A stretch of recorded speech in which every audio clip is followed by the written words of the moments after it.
60 రోజుల్లో మీతో ఇంగ్లీష్ అద్భుతంగా మాట్లాడిస్తాం. వెంటనే కాల్ చేసి జాయిన్ అవ్వండి. నమస్తే, వెల్కమ్ టు సుమన్ టీవీ. ప్రస్తుతం మనతో పాటు ఉన్నారు అనలిస్ట్ నంది రామేశ్వరరావు గారు. నమస్తే సార్.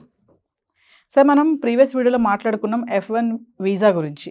అంటే ఇప్పుడు ఒక న్యూస్ ఏంటంటే F1 వీసా ఉన్న విద్యార్థులు తస్మా జాగ్రత్తగా ఉండాలి అని చెప్పేసి, అలర్ట్గా ఉండాలి, మీ పైన నిఘా ఉంటుంది అని చెప్పేసి అంటున్నారు. ఏంటి సార్ అసలు F1 స్టూడెంట్ అంటే వీసా అంటే ఏంటి అసలు? అయితే మన ప్రజలకు ఉపయోగపడాలి కదా, స్టూడెంట్స్కి ఫియర్ ఉంటుంది కాబట్టి దాన్ని బట్టి మనం మాట్లాడదాం. సో F1 వీసా అనేది స్టూడెంట్ వీసా. మనం ఎవరైతే ఇండియా నుండి విదేశాల నుండి అమెరికాకి వెళ్ళాలనుకుంటున్నారో వాళ్ళకి ఇప్పుడు H1B వీసా అనేది డిఫరెంట్, F1 వీసా అనేది డిఫరెంట్. సో వాళ్ళకి జనరల్గా 2 years టైం ఉంటుంది. దాని తర్వాత మనం లాస్ట్ టైం మనం స్టెమ్, దాని తర్వాత OPT అవన్నీ వెళ్ళిపోతారు. అయితే ఇక్కడ ఏమవుతుందంటే వీళ్ళు వెళ్ళినప్పుడు డిఫరెంట్ ఉంటుంది, అక్కడ వెళ్ళిన తర్వాత సిచ్యువేషన్ డిఫరెంట్ ఉంటుంది. ఇందులో ఏంటంటే ప్రతి స్టూడెంట్ కూడా అప్పు చేసుకొని వెళ్తారు. 100కి 99 మంది అప్పులు చేసుకొని లోన్లో కానీ ల్యాండ్ తాకట్టు పెట్టుకొని బంగారం తాకట్టు ఏదో విధంగా వెళ్తారు. వెళ్ళినప్పుడు వాళ్ళకి జీతం రాదు కదా, స్టూడెంట్గా ఉన్నప్పుడు జీతం రాదు కదా. ఆ స్టూడెంట్గా ఉన్నప్పుడు వాళ్ళంతా కనీసం వాళ్ళు బతకడానికి నెలకి $1000 $2000 కావాలి. ఆ పరిస్థితి బట్టి కనీసం $1000 అయితే కావాలి. ఆ $1000 సంపాదించుకోవడానికి పెట్టిన మార్గమే ఇది. F1 స్టూడెంట్ చదువుతున్నప్పుడు జాబ్స్ చేసుకోవడానికి పర్మిషన్ ఇచ్చారు. Part time jobs full time అవ్వదు, ఎందుకంటే చదువుకోవాలి కదా. సో రోజుకి మేము 3 గంటలో 4 గంటలో జాయిన్ అయితే గంటకి $10 $15 బిజినెస్ బట్టి ఉంటుంది. అయితే దీంట్లో academic jobs, non academic jobs రెండు రకాల పార్ట్ టైం జాబ్స్ ఉన్నాయి. Academic jobs, non academic. Academic అంటే ఏంటి? ప్రొఫెసర్ల కింద రీసెర్చ్ అసిస్టెంట్లుగా జాయిన్ అవ్వడం, ట్రైనీగానో అసిస్టెంట్గానో ఏదో ఒకటి. సో అది అకాడమిక్, చదువుకు సంబంధించి. నాన్ అకాడమిక్ అంటే అదే యూనివర్సిటీలో different department, library, administration, cooking, kitchen, cleaning ఇవన్నీ ఉంటాయి కదా. ఓన్లీ క్యాంపస్లోనే చేయాలి, ఆఫ్ క్యాంపస్ కాదు, ఆన్ క్యాంపస్. అంటే F1 వీసా ఉన్న స్టూడెంట్స్ చూడాలి. ఎందుకంటే వాళ్ళకి నెలకు $1000 అయితే మళ్ళీ ఇంటి దగ్గర నుండి డబ్బులు అడగక్కర్లేదు. సో వాళ్ళు ఖర్చులకి వాళ్ళు సంపాదించే అట్లీస్ట్ పేరెంట్స్ మీద బర్డెన్ పడదు. ఈఎంఐ కట్టడానికి టైం ఉంటుంది. They will give you this study time. నీకు జాబ్ వచ్చినప్పుడు ఈఎంఐ స్టార్ట్ అవుతుంది. ఇది మీకు తెలుసుకుంటే పెద్ద పెద్ద హీరోలు, మన పెద్ద పెద్ద సినిమా ఇప్పుడు టాప్లో ఉన్న వాళ్ళు కూడా అమెరికా వెళ్ళి టేబుల్ తుడిచిన వాళ్ళు ఉన్నారు. ఇక్కడ పెద్ద కోట్లాధిపతి వాళ్ళ నాన్నగారు, తాతగారు, కానీ అక్కడికి వెళ్ళి టేబుల్ తుడిచిన బాపతలు చాలా నాకు తెలుసు. పేర్లు చెప్పడం అది కరెక్ట్ కాదు. MBA చదువుకోవడానికి వెళ్ళినప్పుడు పెద్ద పెద్ద ఫేమస్ హీరోస్ టాప్ 4, 5లో కూడా ఉన్నారు. అంటే అక్కడ ఇప్పుడు ఆ ఫాదర్ కండిషన్, ఇప్పుడు ఒక్కొక్కరు ఒక్కొక్క కండిషన్స్ ఉంటాయి. పిల్లలకి ఎక్కువ డబ్బులు ఇస్తే ఏమవుతుంది? అక్కడ వెస్ట్రన్ కల్చర్ చెడ్డ అలవాట్లకు గురై పాడైపోతుంది. అందుకనే కొంతమంది ఫాదర్ డిసిప్లిన్ ఉన్నారు, నీకు చదువు కావాల్సిన మిగతా నువ్వు సంపాదించుకొని చెప్పేశారు. అప్పటికే వాళ్ళకి కోట్లు ఉన్నాయి, ఇక్కడ 100 కోట్లు, 10-20 కోట్లు పని పిల్లలకి ఇవ్వలేదు. నేను ఇస్తే వాళ్ళు డిసిప్లిన్ కరెక్ట్. అది వాళ్ళ పని వాళ్ళు చేసుకోవడానికి టేబుల్ తీసుకోవడం, పెట్రోల్ పంపులో బాయ్ పనిచేయడం, లేకపోతే బేకరీ షాప్లో కౌంటర్లో ఉండడం, ఇలాంటి జాబులు ఎత్తుక్కునేవారు.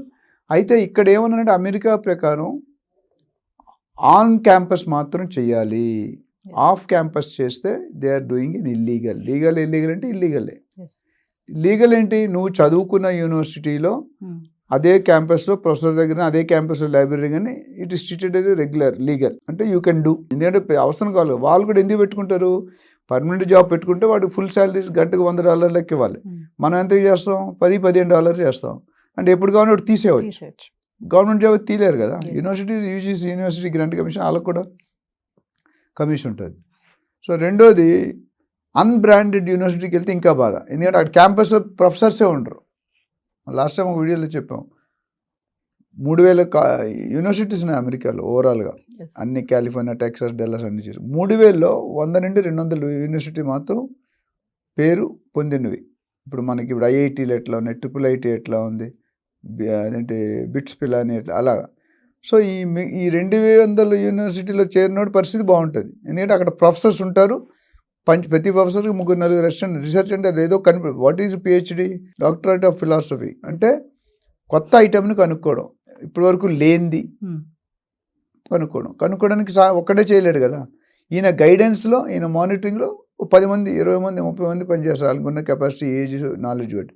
సో అందులో అకాడమిక్ జాబ్ కింద అదే అన్బ్రాండెడ్కి వెళ్తే కష్టం, ఎందుకంటే వాళ్ళు అక్కడ జాబులు ఉండు ఆఫ్ క్యాంపస్ వెళ్ళకూడదు, ఆన్ క్యాంపస్లో దొరకవు, ఆఫ్ క్యాంపస్లో వెళ్ళకూడదు. అంటే సార్ ఇప్పుడు ఇక్కడ వీళ్ళు F1 వీసా స్టూడెంట్స్ క్యాంపస్లో కాకుండా బయటకు వచ్చి పార్ట్ టైం జాబ్స్ చేస్తారా? చేస్తున్నారు కొంతమంది. ఇప్పుడు ఇక్కడ ఈ మిగతా సోకాల్ 2800 యూనివర్సిటీ ఉన్నాయి కదా, వాళ్ళు ప్రొఫెసర్లు అయితే లెక్చర్స్ ఉంటే వాళ్ళు పెట్టుకోలేరు అసిస్టెంట్. ఓన్లీ ఆ professor can put and research assistant and వాళ్ళకి ఎంతో కొంత అలొకేట్ చేస్తారు, నెలకి $1000 $1500. సో వాళ్ళు సేఫ్ ఈ 2 సంవత్సరాల వరకు ఇస్తారు. తర్వాత they have to go out. ఒకవేళ ప్రొఫెసర్ నచ్చింది అనుకోండి, నా శిష్యుడు పెట్టుకుంటే వెళ్ళాడు, ఆయన అబ్జర్వ్ చేసుకుంటాడు. ఇన్ కేస్ బయట చేస్తే సార్, క్యాంపస్లో కాకుండా బయట చేస్తే పార్ట్ టైం జాబ్ ఎఫెక్ట్స్ ఏముంటాయి? అంటే వీసాకి ఏమైనా ఎఫెక్ట్ ఉంటుందా? డెఫినెట్గా ఉంటుంది. ఎందుకంటే ఒకసారి చెక్కింగ్లో చేసినప్పుడు వీడు ఇల్లీగల్గా పనిచేసినట్టు ఇక్కడోడు కాదు, పలానా యూనివర్సిటీ ఉన్నాడు, ఒకటి అక్కడ పట్టుకొని పెనాల్టీ వేసి ఏదో చేస్తారు, జైల్లో పెట్టడం penalty.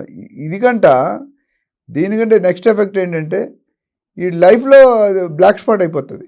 Because next time H1B మనం లాస్ట్ టైం మాట్లాడుకున్నాం, లాటరీలో 2 సార్లు వరుసగా ఫెయిల్ అయితే 3వ అని కన్సిడర్ చేయరు. ఓకే, అది లాటరీ సిస్టమ్. ఇక్కడ 2-3 సార్లు ఇలా చెకింగ్ నెగిటివ్ స్పాట్ పెట్టి చెక్ అంటే వీసా ఎంట్రీ అయిపోతుంది, ఒక కార్డ్ నెంబర్లో ఎంట్రీ అయిపోతుంది, మొత్తం హిస్టరీ వస్తుంది.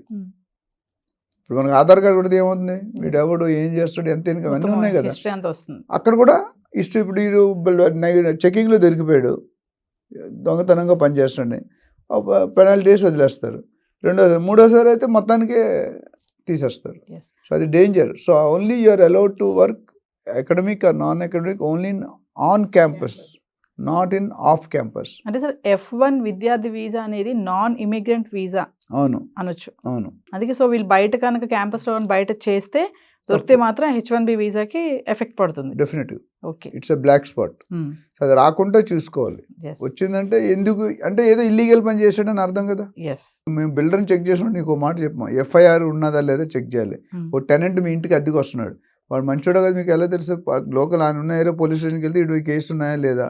ఇప్పుడు IAS IPSకి ఇలాంటి కేసు ఉంటే వాడు qualify intelligent job hero qualify చేయాలి. పోలీస్ గ్యాంగ్ లీడర్ సినిమాలో చూసి చెప్తే చిరంజీవి వాళ్ళ బ్రదరు పోలీసు వాడు ఆపేస్తాడు, ఈయన కూతురు పెళ్లి చేసుకుంటేనే ఇస్తా అన్నాడు. అంటే అది సినిమా అట్లా ఆ రిఫరెన్స్లో పోలీస్ స్టేషన్కి ఎక్కాడంటే ఎలా ఎక్కాడు, పాపం తప్పు చేసినట్టు కింద ఎక్కాడా లేదా అనుమానం ఏమన్నా ఏటో చూసి దాన్ని బట్టి డెసిషన్ తీసుకుంటాడు. అంటే వీళ్ళ బయటకు వచ్చేయడానికి రీజన్స్ ఏముంటాయి సార్? అంటే బతకడానికి డబ్బులు కావాలి కదా.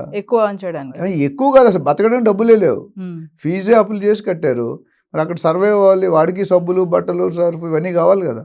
కావాలంటే నెలకు $1000 అవసరం అవుతుంది. $1000 అంటే మన ప్రకారం 80,000. సో 80,000 90,000 లేకపోతే వాడు బతకలేడు. మరి ఇక్కడ ఆన్ క్యాంపస్ లేవు, because it's not branded, professor లేరు, లెక్చర్లు పెట్టుకోలేరు. మరి వాడు బతకాలంటే అక్కడ 20 30 40 50 కిలోమీటర్ దూరం వెళ్ళి పనిచేసి మళ్ళీ వస్తారు. ఆ వచ్చినప్పుడు ఆ ట్రాన్సాక్షన్ ట్రావెల్ టిక్స్ అన్ని తెలుసు ఎక్కడో నోట్ అవుతాయి అలా ఆన్లైన్, దాన్ని బట్టి అడుగుతారు నువ్వు అక్కడ ఎందుకు చేస్తున్నావు, వై యూ గోయింగ్ దేర్, నీ యూనివర్సిటీ ఇక్కడ కదా. అక్కడ కన్సల్టెన్సీలో వెలుగులోకి వస్తుంది, వాళ్ళు అవన్నీ చెప్పరు. వాడు కమిషన్ 2 రకాల కన్సల్ట్, ఒకళ్ళు ఏంచి క్యాండిడేట్ దగ్గర డబ్బులు తీసుకుంటారు, ఒకళ్ళు యూనివర్సిటీ దగ్గర డబ్బులు తీసుకుంటారు. యూనివర్సిటీ దగ్గర డబ్బులు తీసుకుంటే యూనివర్సిటీ మంచి బ్రాండ్ పెడతాడు, క్యాండిడేట్ దగ్గర తీసుకుంటే ఏ చెత్త యూనివర్సిటీ తోసేసి ఇక్కడ అమెరికా పోతే వాడు ఆడబడతాడు.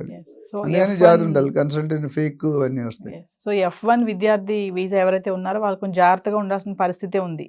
ఏ వీసా అయినా జాగ్రత్తగా ఉండాలి, F1 ఇంకా జాగ్రత్తగా ఉండాలి, ఎందుకంటే జస్ట్ బిగినింగ్. దొరికితే H1B వీసాకి ఎఫెక్ట్ షూటెడ్ సైట్ అంటారు కదా, అట్లా. Back to home. Thank you.